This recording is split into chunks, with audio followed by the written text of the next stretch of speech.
এবার আমরা কিছু বিশেষণমূলক শব্দ শিখব, যেটা আমাদের সিফাত বলি বা যে কথাই বলি, এবং যেগুলো বিপরীত বোধক, যেমন সামনে পিছনে। সামনে পিছনে, আচ্ছা সামনে আরবি কি জানো? সামনে আরবি হলো আমামুন। কি? আবার বলো, আবার আবার। আর পিছনে? পিছনে আরবি খালফুন। পিছনে আরবি কি? খালফুন। আবার বলো, আবার মুখে বলো, আবার বলো, পরে লিখে নাও, আগে মুখস্থ করে নাও। আবার বলো, আবার বলো। আরেকটা হলো ওয়ারাউন। আরেকটা কি? আবার বলো, জোরে বলো, জোরে। আরেকটা হলো কুদ্দামুন। কুদ্দামুন মানে সামনে। কুদ্দামুন মানে কি? কুদ্দামুন আমামুন, সামনে। বলো, আবার বলো, কুদ্দামুন আমামুন, সামনে। আবার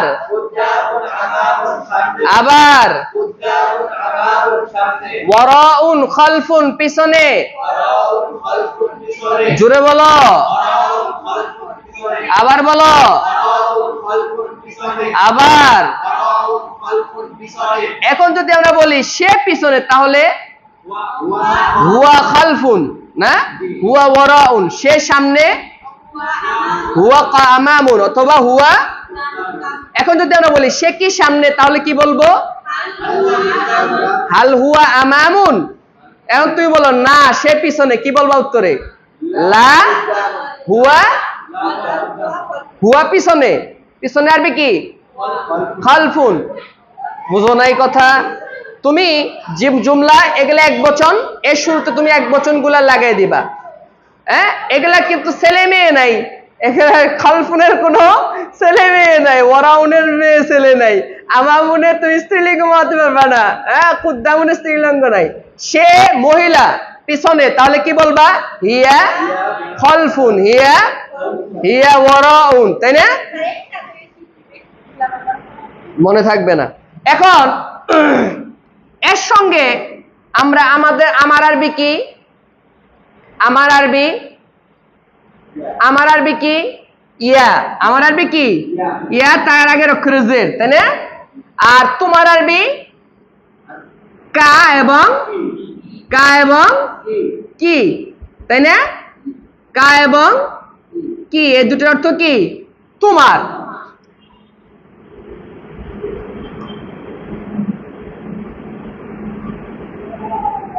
আমার আরবি কি? ইয়া, আগের অক্ষরে জের। তাহলে আমার পিছনে কি হবে? আমার পিছনে খালফি। আরেকটা কি হবে? আবার বলো, আওয়াজ নাই। আবার আমার সামনে, আমার সামনে।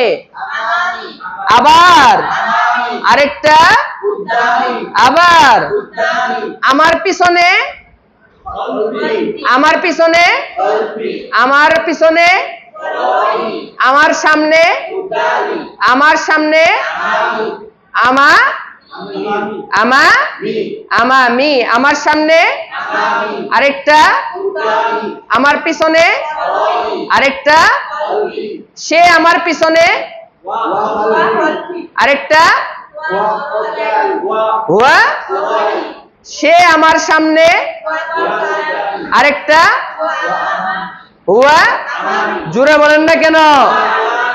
করিম আমার সামনে, করিমুন আমামি। আরেকটা, আরেকটা, করিম আমার পিছনে। হ্যাঁ, আরেকটা, সে আমার সামনে। সে আমার সামনে, সে আমার পিছনে। জোরে আওয়াজ হচ্ছে না তো, জোরে। আবার আরেকটা, সে মহিলা আমার সামনে। আরেকটা, সে মহিলা কিন্তু। আরেকটা কি? ইয়া কুদ্দাম। আরেকটা, আরেকটা পিছনে। আর ফাতেমা পিছনে, ফাতেমা আমার পিছনে, ফাতেমা আমার পিছনে, ফাতেমা, ফাতেমা কেন ফাতেমা? তো আরবিতে ফাতেমা লিখতে কেমন? ফাতেমা নাম বাংলায় পড়তে পড়তে বাংলা হয়ে গেছে ফাতেমা। তাহলে ফাতেমা আমার পিছনে, ফাতেমা তো আরেকটা, আরেকটা আবার মাররাতান উখরা, ফাতেমা সামনে, আরেকটা। এইবার ফাতেমা তোমার সামনে, ফাতেমা তোমার সামনে, আনতে কেন? তোমার সামনে আরবি কি? তোমার সামনে আমা মুকা, তাই না? তোমার সামনে আরেকটা, আবার তোমার পিছনে ওরাউকা, আবার বলুন, জোরে বলেন, আবার জোরে, আরেকটা খালফুকা, আমি তোমার পিছনে, আমি আনা তোমার পিছনে, আমি তোমার পিছনে, আরেকটা, আবার আরেকটা, আরেকটা, আমি তোমার পিছনে, আনা খালফুকা অর্থ কি? আনা আমামুকা, আরেকটা কি হবে? আবার আরেকটা, আমি কি তোমার সামনে, আমি তোমার সামনে, আমি তোমার সামনে, আমি তোমার সামনে, আনা আমামুকা, আবার বলেন, আবার আমি কি তোমার সামনে, আবার আরেকটা, আবার বলুন, আল হাল আনা আমামুকা অর্থ কি? হাল আনা খালফুকা অর্থ কি? হাল আনা ওরাউকা অর্থ কি? বুঝছেন তো? এইভাবে আমাদের আপনি তৈরি করতে হবে, একটা দিয়ে আপনি অনেকগুলা তৈরি করবেন, অনেকগুলা। এখন আবার লেখার আগে একটু, আবার লেখার আগে আবার বলেন, সে আমার পিছনে,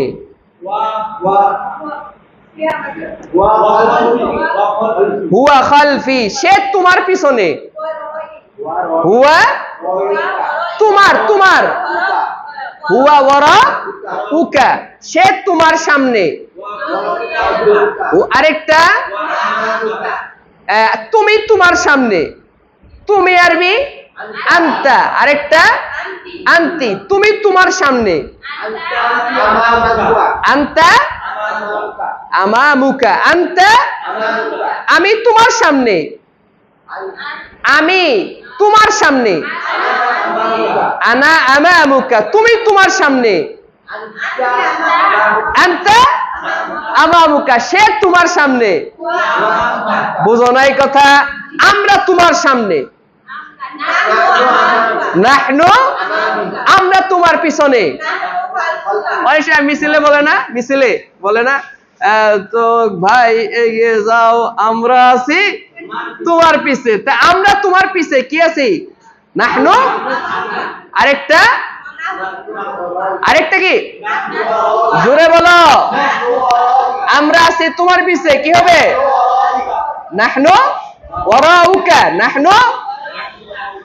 এইভাবে কিন্তু আমাদের মুমারাসা করতে হবে, যত বেশি মুমারাসা করবা, যত বেশি চর্চা করবে, তত মুখ থেকে জোর হয়ে যাবে, জোরে জোরে বলতে হবে, মুখ থেকে জোর হয়ে যাবে, একে অপরের সঙ্গে কথাবার্তা বলতে। আসো আইসা চুপ করে বসে থাকো, খালি এইখানে আইসা কিছু আমার সঙ্গে কথা বলো আর বলে না, তাহলে তো শিখতে পারবা না, মনে থাকবে না, সবসময় চর্চা করতে হবে।